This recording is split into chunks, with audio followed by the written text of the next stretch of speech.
L'histoire de la langue des signes. La langue des signes a toujours existé. Au Moyen Âge, la langue des signes est intimement liée à la règle du silence qui règne dans certains monastères. C'est à la Renaissance que les penseurs commencent à s'intéresser à la langue des signes. Les sourds isolés ne peuvent enrichir leur langue signée et doivent se contenter d'une gestuelle simpliste. Sans indication par ailleurs, ils sont parfois pris par des simples d'esprit. L'abbé de l'Épée, 1712-1789. En 1760, l'abbé de l'Épée est le premier entendant connu à s'intéresser à ce mode de communication des sourds muets. En observant deux jumelles sourds communiquer entre elles par gestes, il découvre l'existence d'une langue des signes. Avec conviction, il utilise une partie des signes de cette langue ainsi que des signes inventés, qu'on appellera les signes méthodiques, servant à illustrer la grammaire française pour instruire les enfants sourds. Il a créé une méthode, mais il n'est pas à l'origine de la langue des signes. Il ouvre une école pour sourds qui deviendra l'Institut national des sourds, aujourd'hui Institut Saint-Jacques à Paris. L'abbé de l'Épée est connu des sourds dans le monde entier. Ce bouleversement ouvre aux sourds de nouvelles perspectives d'évolution sociale et professionnelle. L'esprit de la Révolution française et la philosophie de l'abbé de l'Épée se rejoignent.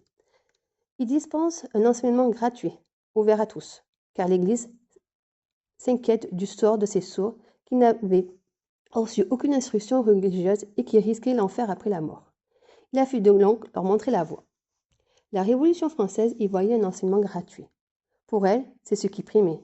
Ça allait dans le sens des institutions publiques, de l'élargissement des droits de vote et de l'égalité.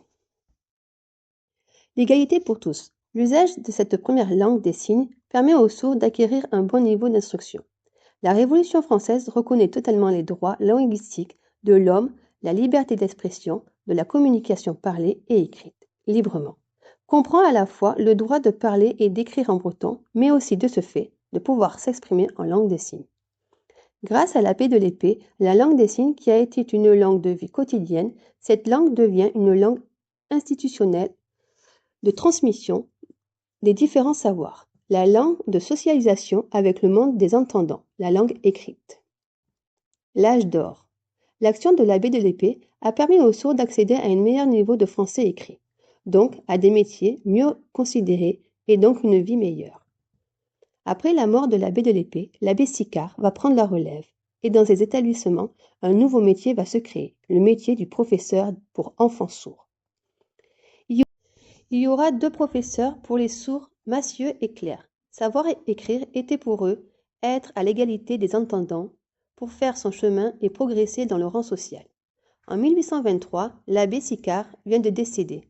Le nouveau directeur de la tête de Saint-Jacques impose l'usage de l'oral et les professeurs sourds sont alors délégués au simple rang de répétiteurs. Ils vont manifester le profond désaccord. En 1835, les petits-fils de Perrin vont créer une école conçue pour un laboratoire de l'oralisme. Le courant oraliste simplifie. Les oralistes pensent que les sourds doivent apprendre à parler pour s'intégrer dans la société. Après la guerre de 1970, il va y avoir un resserrement de l'unité française et de l'uniformité française et un refus du droit à la différence linguistique et beaucoup d'autres. Le Congrès de Milan. Le Congrès de Milan, en 1980, décrète que les méthodes orales doivent être préférées. Plusieurs raisons sont évoquées, dont la langue des signes n'est pas une vraie langue. Elle ne permet pas de parler à Dieu. Les signes empêchent les sourds de bien respirer, favorisant donc la tuberculose. Cette décision a des conséquences dramatiques pour les sourds.